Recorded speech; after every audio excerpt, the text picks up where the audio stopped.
जी। सत साहिब। क्या नाम है आपका? सपना रजक। कहाँ से आए हो? सुप्री एमपी से। सपना, क्या करते हो आप? पढ़ाई। संत रामपाल जी महाराज से नाम दीक्षा आपने कब ली?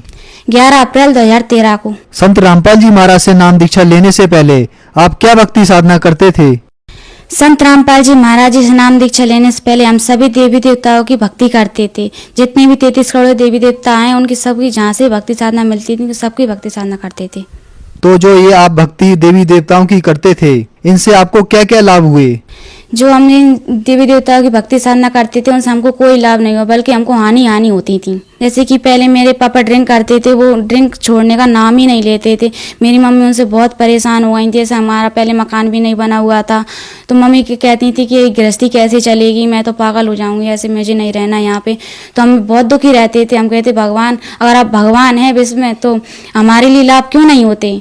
भगवान हमारे लिए ऐसा कोई भगवान तो मिले, जो पृथ्वी पर भगवान है तो क्यों नहीं मिलता हमारे लिए? हमको हानि क्यों होती है? नाम दीक्षा लेने से पहले मेरी दीदी पहले बहुत बीमार रहती थी। हम बोलते थे कि भगवान हम आपकी इतनी भक्ति करते, मेरी दीदी भी इतनी बीमार रहती थी कि उनको कहीं शिवपुरी ले जाना है कहीं कहीं पर, तो उनको बहुत ही ज़्यादा बीमार रहती। जब वो पढ़ती थी तो उनको आसपास के बच्चों से थोड़ी उनको टीबी की बीमारी हो गई थी।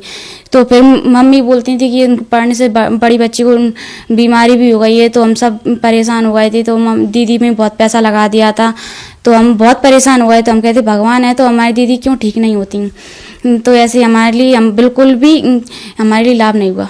जब आपने देवी देवताओं की भक्ति की, उनसे आपको कोई लाभ नहीं हुआ। आपकी बहन को टीबी की बीमारी हो गई, आपके पिताजी शराब पीते थे, तो फिर आपको संत रामपाल जी महाराज के बारे में जानकारी कहाँ से मिली? सर, हमारे पास एक जगदीश भगत जी रहते हैं। उन्होंने जब हमारे पापा जी ड्रिंक कर आए घर पर तो मम्मी से झगड़ा करने लगे। तो मेरी मम्मी कहने लगी अब मैं यहाँ पे नहीं रहूँगी, मैं तो अब कहीं मंदिर में जाके बैठ जाऊँगी, मगर मैं यहाँ पे नहीं रहूँगी क्योंकि ये तो मुझे मार डालेंगे, मुझे यहाँ पे रहना ही नहीं है। तो फिर वो भगत जी आए हमारे घर पे सुबह। तो भगत जी ने बोला कि आप एक काम कीजिए कि आप हरियाणा चलिए, संत रामपाल जी महाराज आए हुए हैं यहाँ पे। तो मम्मी बोलने लगी कि हाँ मैं खुद चलूँगी। तो पापा जी बोलने लगे कि आप इन बच्चों को भी ले जाओ, मैं नहीं रखूँगा। तो मम्मी बोलने लगी कि मैं नहीं ले जाऊँगी, क्या मेरे अकेले बच्चे हैं? तो पापा बोलने लगे कि आप तो चारों को ले जाओ। तो मम्मी बोलने लगी कि ठीक है मैं ले जाती हूँ। तो हम मम्मी और हम चारों बहन भाई तो संत रामपाल जी महाराज जी के आश्रम में गए। मम्मी वहाँ पे गई तो हमने जाकर हमने देखा आश्रम में सब कुछ, नहाए धोए फ्रेश हुए सब कुछ। फिर सत्संग हुआ शाम का। तो जब मम्मी सत्संग सुनने लगी तो मम्मी बहुत तेज रोने लगी, मालिक मेरे भगत जी को भी ले लेना।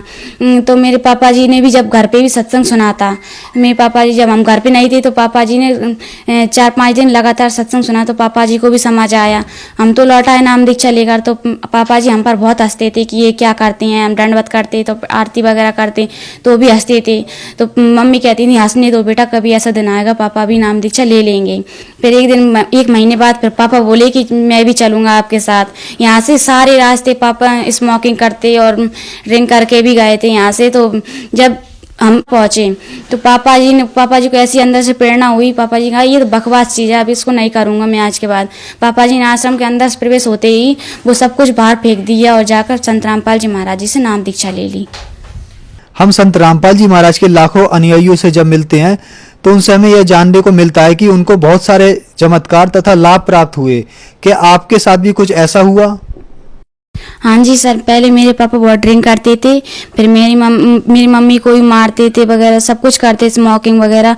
तो जब से उन्होंने नाम दीक्षा ली है तो उनकी स्मोकिंग और ड्रिंक वगैरह सब छूट गई है। वो मम्मी को झगड़ा भी नहीं करते मम्मी के साथ। और फिर मेरी मम्मी वो दीदी मेरी बड़ी सिस्टर है ना, उनके लिए टीबी की बीमारी हो गई थी।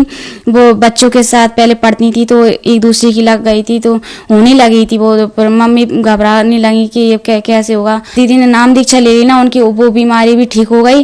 फिर एक बार मैं ऐसे कि जीने से कपड़े डाल रही थी तो मुझे ध्यान नहीं रहा कि यहाँ पे सरिये भी निकल रहे हैं।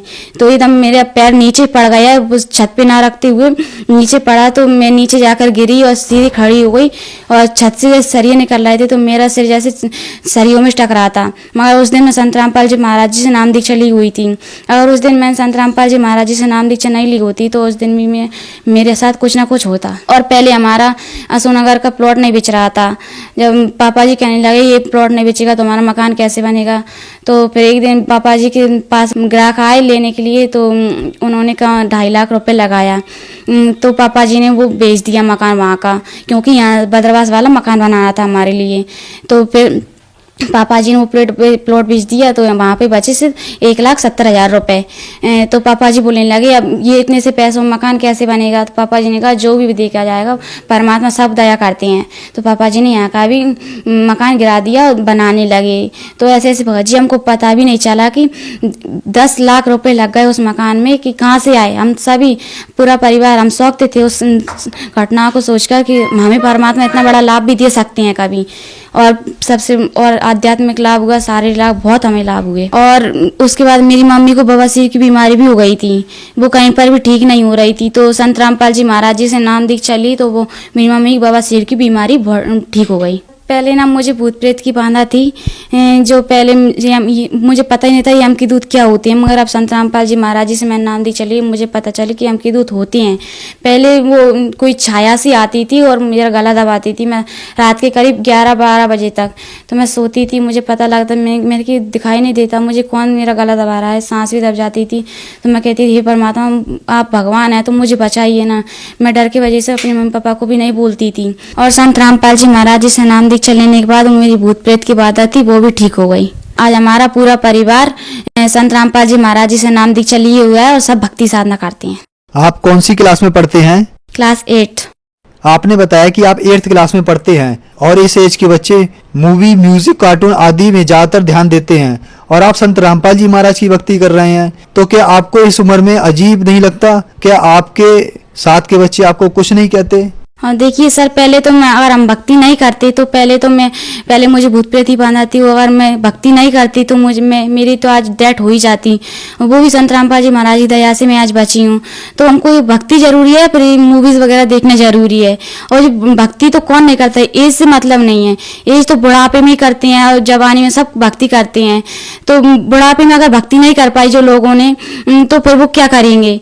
तो मेरा यही निवेदन है कि भक्ति जरूरी है। आपको संत रामपाल जी महाराज से नाम दीक्षा लेने के बाद बहुत सारे लाभ प्राप्त हुए, तो जो आज आपको सुन रहे हैं उनको आप क्या संदेश देना चाहते हैं? संदेश तो नहीं दे पाऊंगी, मैं उनसे निवेदन ही करूंगी कि पृथ्वी पर संत रामपाल जी महाराज आए हुए हैं, क्योंकि मनुष्य जन्म बहुत दुर्लभ है, ये बार बार नहीं मिलता। मनुष्य जन्म बहुत दुर्लभ है, मिले ना बारंबार, तरबर से पत्ता टूट गिरे बहुर न लगता डार।